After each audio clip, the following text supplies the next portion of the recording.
Now, even though I've watched this trailer a dozen times since they've been running it, I was still unclear about what the movie was about till I went and saw it, and even now I'm not sure if I know. What's good, YouTube? It's your boy Mike Proc back with another review.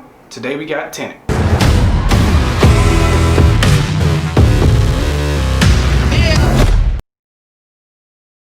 So I'm sure by now we've all seen the trailer to this movie, so I'm gonna try to keep the plot as simplistic as I can. A guy is recruited to help another guy take down a bad guy who has the ability to cause global destruction. Now, this movie is long and there's a lot to unpack, so I want to start off with the acting. The main character is played by John David Washington, and I'm unsure about how I feel about his role. The reason I say that is the way Christopher Nolan wrote this movie, it seemed like it's more about the visuals than it is about the actual acting, because the main character doesn't have really much backstory, so it's not really a lot to grasp onto and to relate to. I mean, the guy is so mysterious that his name is the protagonist. But with that being said, I think he did a great job with what he was given, because he does have the biggest role in the movie and he does do a good job when he's on screen. But like I said, it's just not enough there for me to really connect and be like, man, that guy was amazing. Robert Pattinson is also in this movie, and he's the guy that teams up with the protagonist to help take down the bad guy. He is in the movie quite a bit, but it's like, again, it goes back to Christopher Nolan's writing. His story intertwines with the protagonist's story, but he also has his own story going on, while the protagonist has his own story going on. And again, with it being so visually heavy, I can't really speak to his acting chops in this film. The protagonist in this movie is played by Kenneth Branagh. And I know I didn't speak too highly of the other two characters and their acting ability in this movie, and it's not really their ability, I think it's the way the movie was set up. But with that being said, I have to say I enjoyed Kenneth the most.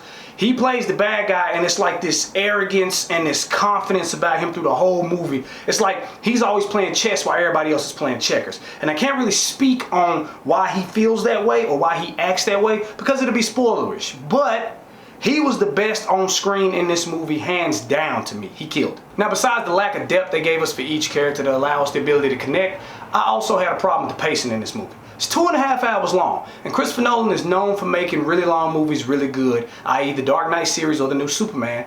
But in this movie, I struggled with the first half. Now, I say that because, one, there was a lack of action because they were trying to show us each character and their importance to the story. But again, because of lack of depth, I couldn't even find myself connecting. And it was so many characters that they introduced, and they all had their own thing going on. It was like a spider web of different stuff that all led back to this centralized point. And while they were trying to set that up, I found myself kind of bored. Now, the second half of the movie, where they started showing us all the inversion and all the stuff from the trailer, I was really entertained. The movie really picked up after they set it up for us. But with it being 2.5 hours, I wish they did it a little bit quicker or a little bit better with the character development, so I could enjoy the first half as much as the second half. But my favorite thing in this movie has to be the visuals. I was really fascinated with the inversion and the play on time and things of that nature. It gave me a very Inception feel. And I don't think it was done as well as Inception, but it was done in a way where I'm interested in seeing how they did it. Like, some of the scenes, I want to know if they recorded them, didn't just play them in reverse, or did they use special effects and cables and wires, or what. But Christopher Nolan really showed his ass with the visuals in this movie. So to summarize, Tenet was just as confusing as the trailer was. Now, when I left the movie, I did understand the premise and the concept, and I did follow the storyline, but I feel like it's a movie I have to go back and watch a second, maybe even a third time, to understand all the details and get some of the final points that I may have missed in the first viewing.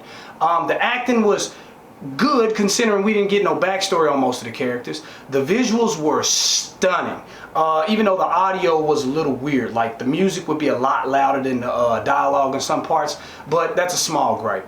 The pacing of the movie was great in the second half, subpar in the first half. But altogether, it was an enjoyable movie. So with that being said, I would have to give this a midday matinee. Alright, so that's it for this one, folks. So for the comment combo today, I want you to tell me, do you plan on seeing Tenet? And if you have, what did you think? Whatever it was, comment below and let me know. Now, as always, if you liked this video and you thought it rocked, like, comment, subscribe to see more from me, Mike Proc. Later.